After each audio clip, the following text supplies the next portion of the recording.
Hey everyone, it's Lexie. So in today's video, I'll be doing my spoiler-free review of The Orphan Collector by Marie Wiseman.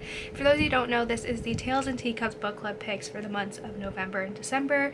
So if you still want to read, you still have quite a bit of time to kind of get it done and just kind of discuss with us. But I am so pleasantly pleased with this one because I feel like, especially like this year, a lot of the book club picks have been hit or misses, more so on the misses side. So I was really happy when we finally had a good book. We had a good book with The Secret History, and so I was like, you know what, we need to keep this momentum going, and we ended the year on a good note. So I've actually read a few books by this author. I read What She Left Behind, which I loved. I think is a fantastic historical fiction, and I read like The Plum Tree, which I didn't really like that much, so I was happy. I really enjoyed this. So the premise of this story is that we follow a 13-year-old German immigrant girl named Pia during the 1918 Spanish flu pandemic. So her father is away fighting in World War I, and her mother has just passed away from the Spanish flu pandemic, and so she is left to care for her twin brothers. So when she needs to go and venture out of the apartment to get food for her brothers, this woman named Bernice, it goes and kidnaps these her two brothers.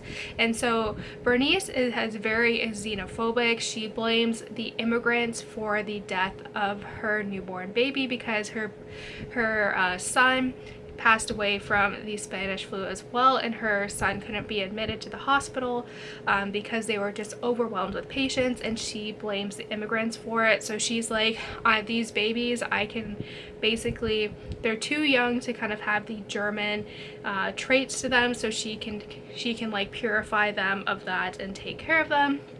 And so it kind of follows Pia's story of trying to find out what happened to her brothers, but also she's dealing with a lot of this hardships as well. So I will say that this book is very difficult to read. The author is very blunt, and she doesn't really shy away from the kind of horrors of this pandemic, and it was kind of very eerily similar to what we've kind of gone through these past almost 2 years now.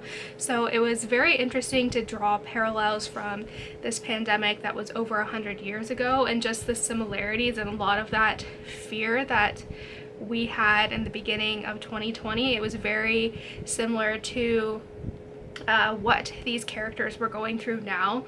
But again, like, she's very blunt. She doesn't shy away from the gruesomeness of this virus, and so just be a little bit warned, you know, be aware of that going into that.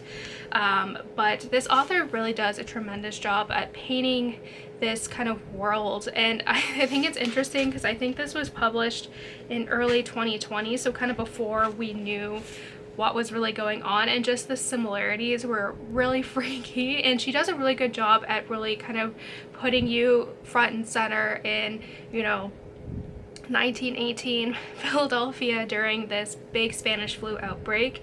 And I just felt horrible for Pia and just everything that she had to go through, and just kind of seeing her go through all this resilience to find out what happened to her brothers was so heartbreaking, and I was rooting for her the whole time. Like, I was so connected to her experience, and I did find that, especially in the beginning, I had to read this book in slow doses, or in low doses, because it was just a little bit too overwhelming at times, and I'm like, I need to take a break. But literally the last like 200 pages I read in one day. I couldn't put it down, but I think because I just got used to how heartbreaking this is.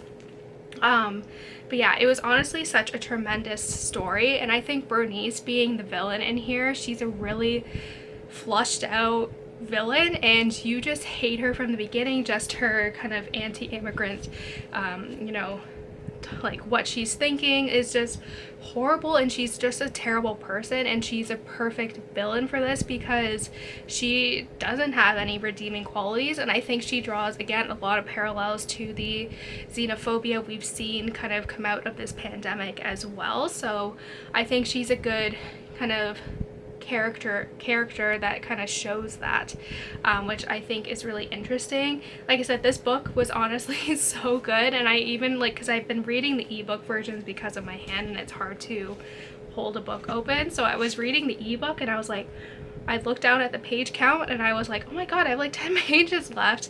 And I will say that my only complaint was I felt like the ending was a little bit too rushed. Like it was just like all this happens and then it just ends, and I felt like if it was maybe like 20 or so pages longer, I felt like the ending would have been a little bit more, like the transition to the ending would have been a lot smoother, not as rushed. But nevertheless, I still really love this. I think this is a very solid historical fiction novel, and one that essentially I feel like a lot of us can kind of relate to, just the experience of living in a pandemic. So if you're looking for a new historical fiction to try, then I think this one would be a really solid read. I gave this a 4 out of 5 stars. Like I said, I was pleasantly surprised with how much I like this, and I think a lot of you guys will like this as well. So that's it, guys. I hope you guys enjoyed this video. Let me know in the comments below if you've read this book and what you thought about it. But yeah, thank you guys so much for watching. Don't forget to give this video a thumbs up, and I will see you guys next time. Bye, guys.